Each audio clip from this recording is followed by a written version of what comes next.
In today's episode of the Pathmark Presents podcast, I'm here with Dan White. He's a growth marketer and has been always, a very founding-driven individual. Now he's the head of marketing at Soapbox, which is an e-commerce command center for your fulfillment operations. And today we want to really deep dive into what Soapbox is all about. Dan is thinking about growth for the organization. So welcome to the show. Absolutely. Thanks for having me, Lucas. Excited to be here. Of course, yeah. So maybe give us a quick overview. What is Soapbox all about in your own words?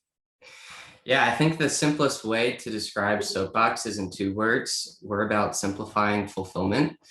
The more detailed response to that is that Soapbox is here to make fulfillment easy for e-commerce owners, for enterprise brands, from startup to some of the most iconic brands in the e-commerce space and the fulfillment space. We do that by automating as many steps as possible within your fulfillment process, automating away mistakes that can be made throughout the process and making it as easy of an interface and as simple of an interface for users to experience so that they can deliver their product to the end consumer with complete confidence. Yep, that is very clear, very succinct. Maybe tell us a little bit more, what types of organizations benefit the most? Maybe tell us a little bit what size, what industry, what do they do? Maybe to get a good feel on who's best suited for Soapbox. Yeah, absolutely. I would say that the organizations that benefit the most from Soapbox are the ones that are, have complex fulfillment structures. They have been growing rapidly in a short period of time or over a long period of time, and are looking to find ways to take a lot of the confusion and the manual processes out of their fulfillment steps. So I would kind of separate it into two different paths. There's the high-level enterprise brands, mid-market and above, that are doing millions a year in sales, have multiple products, hundreds to thousands of SKUs, and need a way to make sense of it all from an inventory perspective, from a product management perspective, from consolidating it across multiple different sales channels, all through a single dashboard for fulfillment, and creating rules that ensure that you're getting the best shipping prices, the best packages for your orders, and making sure that mistakes don't fall through the cracks in that process. That's side one. That's the larger level brands that have very complex setups. The second piece would be newer founders, startups, solopreneurs that are launching their own e-commerce brands on their own. They're short on time, they're new to the fulfillment process, and they need a system in place for them that they can just follow and complete their fulfillment operations in just a couple of clicks every day, because they don't have the time and they need to focus elsewhere in terms of growing their business. And that piece, it can be very valuable for our customers that are new to the e-commerce space and just need someone to guide them through the way of fulfillment with the software platform. Very cool. So what would you say is the typical role of somebody that is actually, picking up Soapbox? Like, who's the internal champion typically within the teams that says, we need something like Soapbox? What type of role? What, is it the C-suite? Is it an operations manager? Is it coming from a financial side of things? Yeah, of course. Well, for the solopreneurs, it's obviously the person that's running the company, right? That's searching for the way to best streamline their fulfillment processes. But when we get up into the enterprise level, we're seeing operations managers and then the C-suite looking for ways to improve their process. And they do a lot of research online. They might have been using other tools that they're finding are not necessarily the best fit for them as they scale, and they need something a bit more dynamic and a bit more fluid. And that's kind of where we step in. So through the partnerships that we've developed in the space and our efforts in terms of marketing, we're seeing that a lot of people from that C-suite level and operations level are looking to Soapbox. Makes sense. Now, how do they learn about you guys? Like, what would be sort of the typical journey that they go through in order to get started? Or in other words, what are the key client acquisition channels you guys leverage? Yeah, absolutely. Again, it's kind of split between two different approaches for us.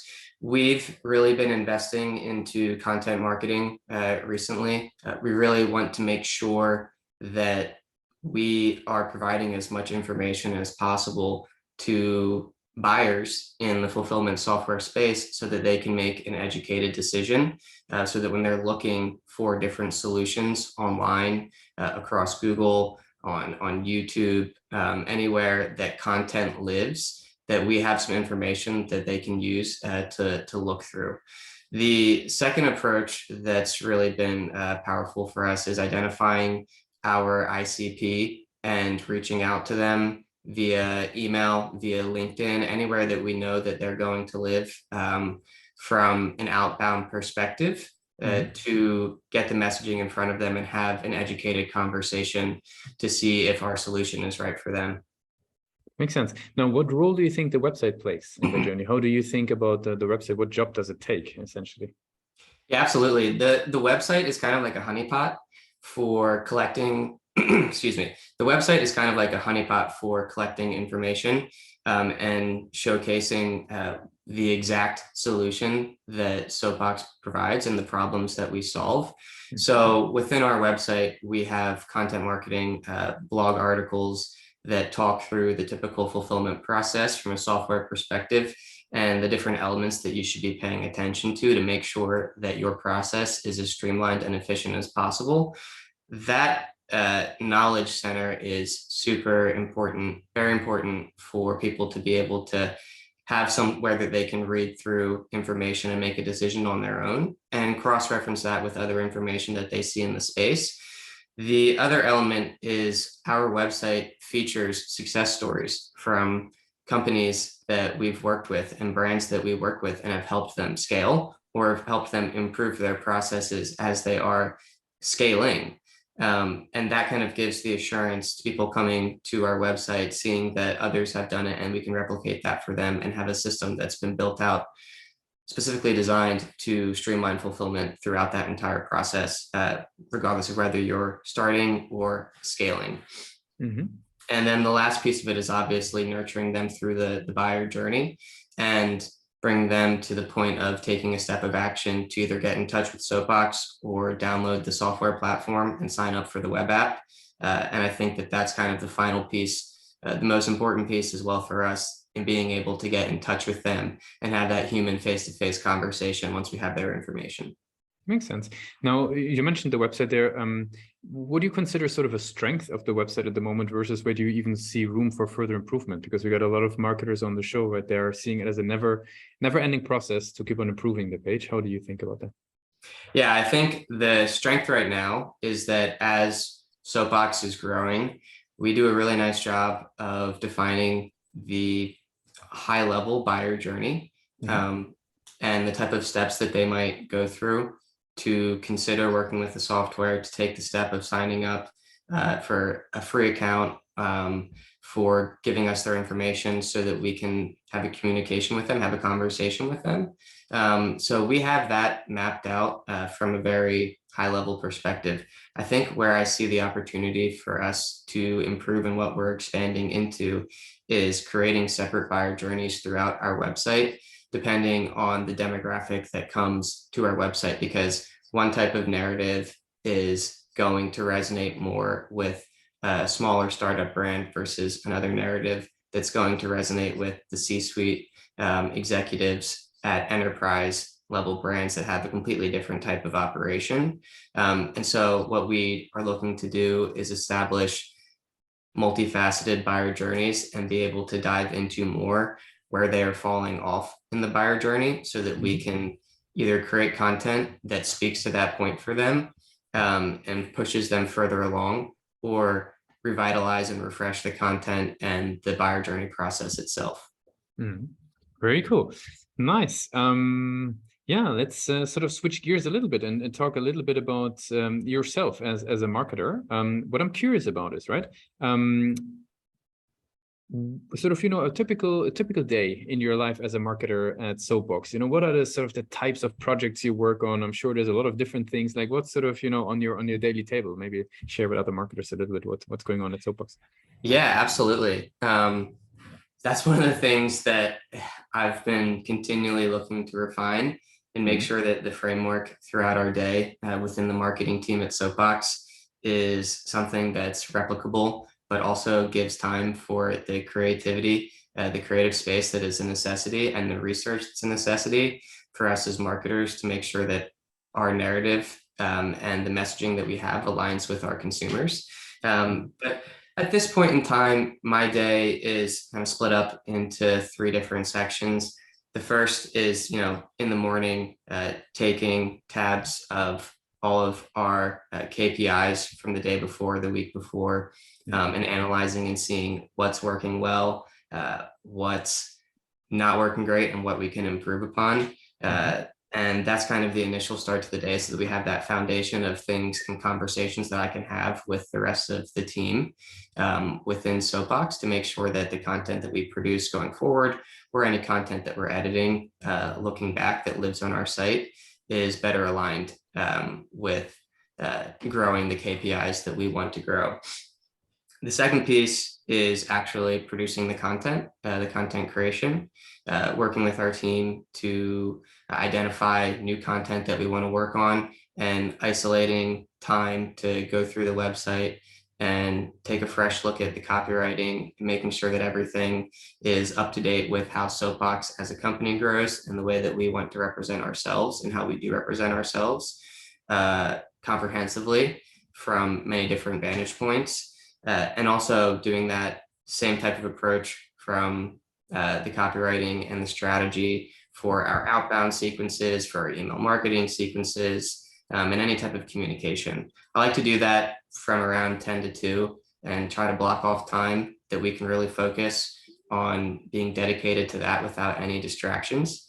And then the later part of the day is where we have more conversations with the rest of the operations within Soapbox, see where marketing can help to provide them with additional content.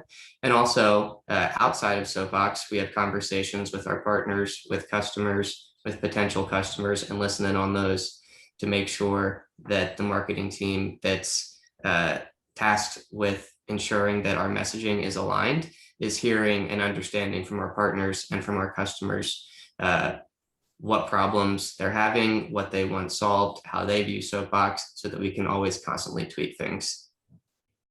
That makes a whole lot of sense. I really appreciate that insight. For the very last question then, I would like to ask you, sort of, if today would be your very first day, right? You're heading out of, let's say, education, Temple University, right? You're heading out into the world of, founding businesses and being a growth marketer. What's the one advice you would give yourself for that journey? Oh, just one piece of advice. That's a tough one. I think, can I give 2 pieces of advice? Is that all right? Of course. Okay, cool. The first one is to give yourself permission to make mistakes. And obviously, like, it's kind of cliche, but fail as fast as you can, so that you can take a look back and just keep pushing through that and understand why you made those mistakes and not make them again, because it makes you so much better to have the confidence and the trust in yourself that even if you don't get it right the first time, you'll get it right the second time, the third time, and continually improve. And that's what we do in marketing, right? We're rapidly experimenting with different narratives, different messages, copywriting, design, all of that, and seeing what sticks and developing a system behind it so that you can replicate that going forward. That's the first piece of advice: is be comfortable with making mistakes early on and that learning process and the learning curve. The second piece is that things are going to take a little bit more time than you think they will. We have our plans, we have our systems for how a process is going to go, how long it's going to take to get an email campaign or the copywriting for it drafted or the design piece. But when you're working with a large team, or even with yourself, and maybe learning something new, buffer a little bit more time. Try to condense it to as short a time as possible, but understand that as long as you're taking those steps forward and meeting the important deadlines, it's okay. Of course, there are times when you are under a strict deadline and you have to make sure that you hit it. But when you're growing something special and building it for the long term, having that long-term vision and not just creating content in the short term to get it by XYZ date will allow you that space to create something that's more evergreen and last for much longer than short periods of time. So give yourself some time. And thanks a lot for being a guest on Passing Presents today. I want to give you the very last word, right? If somebody would be forgetting all that we discussed about Soapbox today, what's the one thing that they should remember? Soapbox is a company that is built and founded by e-commerce and logistics entrepreneurs and hires people that have run their own e-commerce companies, run their own logistics companies, so that the product we produce is aligned with e-commerce owners, brand owners, operations managers, and the problems they might have. And so from that lens, we are very uniquely positioned to produce a product that truly does streamline your fulfillment process and helps you get to the steps that you want so that you can focus on growing your business, which is what we're all here to do anyways. Dan, thanks a lot for being a guest on Passing Presents. Absolutely. Thanks so much, Lucas. It was great chatting with you.